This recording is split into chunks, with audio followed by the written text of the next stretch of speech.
Hey guys, welcome back to my channel. This is the third video in our series for the month of June. It is flying by. Like, it's the 13th when I'm filming this and I cannot get my head around that we're almost halfway through June. Like, that's crazy. And also Annie turned 8 months old today, which is lovely and sad all at the same time. If you're a mum, you know what I mean. As your kids grow up, it's very bittersweet. So yeah, but today I do want to talk to you a little bit more about relaxation, and specifically I want to talk to you and give you my 3 tips on how to be better at relaxing, because I am kind of talking specifically to mums here. It can be really hard to switch off and properly relax, but it is super important, and so that is what I want to chat to you about today. My first tip is to learn what makes you feel relaxed. Everybody relaxes in a different way. Everybody is able to zone out in a different way. It is not one of those one-size-fits-all situations. You've got to find it's almost like your love language, you know. You've got to find out what helps you to switch off and relax. For me, that is probably being alone, like I talked about in last week's video, and just being able to sort of zone out and not have to concentrate too hard on anything. I love to have a long, relaxing bath, or I like to be able to snuggle up in my bed with a hot chocolate and some sort of series to watch or movie to watch.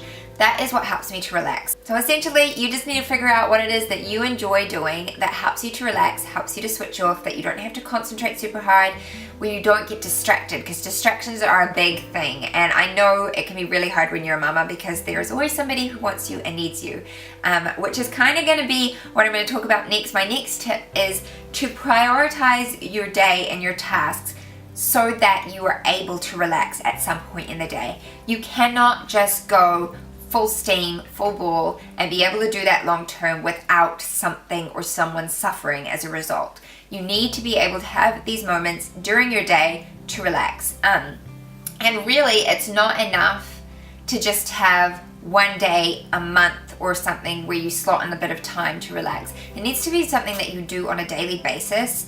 And I know it's hard to fit in, but there are ways of doing it. If you can get your children into a good routine, then you can fit in time so that you can recharge and get that mental break, so that you are a better mother, that you can think more clearly, that your emotions are not quite so higgledy-piggledy. And yeah, so just think about your day and think about when you can slot in time to relax, whether that's the evening or first thing in the morning or halfway through the day. For me, it is during my children's nap time, although sometimes I do work then. And if I'm going to work in that time, then I will relax in the evenings once they've gone to bed. So I always try and have some time during the day where I relax. And even if I am going to work during the nap time, I also have my lunch during that time. And so I will still have like half an hour where I'm not working on something and not concentrating on something. And so I'm still getting that break.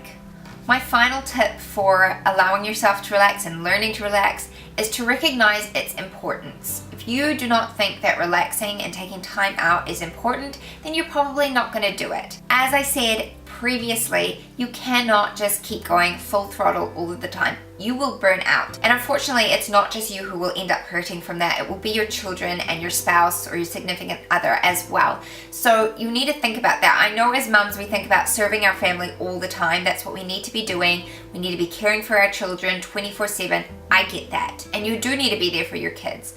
But taking care of yourself will ultimately also be taking care of your children. And you need to think about it that way. As the saying goes, you cannot pour from an empty cup. So make sure you're filling your cup. Make sure you're taking that time out to relax and recharge and refresh yourself so that you are the best version of yourself for your family and for others around you. Those are my 3 tips. I hope you found them helpful. If you did, please let me know by hitting the thumbs up button. I would love to hear from you. I know that for me, especially prioritizing tasks is important, because having a clean house is super important to me, and when I know that there are big chores to be done, I just cannot relax. So that is one of my biggest tips for myself. I'm preaching to myself here, seriously. If you want to keep up to date with my channel, please hit the subscribe button. I would love to have you here. I also have a blog where I post 3 times a week, and that is linked here at the end of this video and also in the description below, so you're welcome to check that out. Thank you guys so much for watching. I really do appreciate it, and I will see you next time. Bye!